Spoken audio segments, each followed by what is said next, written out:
আসসালামু আলাইকুম। ছাত্র ভাইয়েরা, তোমাদের সাথে আমার আল্লাহ আছে। তোমরা আন্দোলন চালিয়ে যাও, আমি তোমাদের জন্য দোয়া করি। ইনশাল্লাহ তোমাদের আন্দোলন সফল হবে। তোমাদের ভয় নাই, ইনশাল্লাহ তোমাদের মনের আশা পূরণ হবে। এই জালিম সরকারের পতন হবে। একটু ধৈর্য ধরো, আর কিছুদিন ধৈর্য ধরো, তোমাদের সফল হবে তোমাদের আন্দোলন। এই জালিম সরকারের পতন হবে।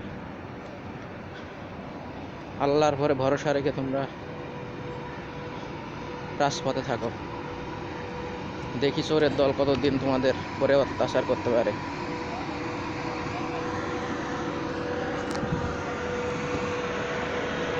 আর যে সকল কুত্তার বাচ্চারা তোমাদের বুকে গুলি করবে, বন্দুক উঠানোর সাথে সাথে লাঠি দিয়ে জুতা দিয়ে মারবা। জুতা দিয়ে বন্দুক উঠাবে, জুতা দিয়ে মারবা তোমরা।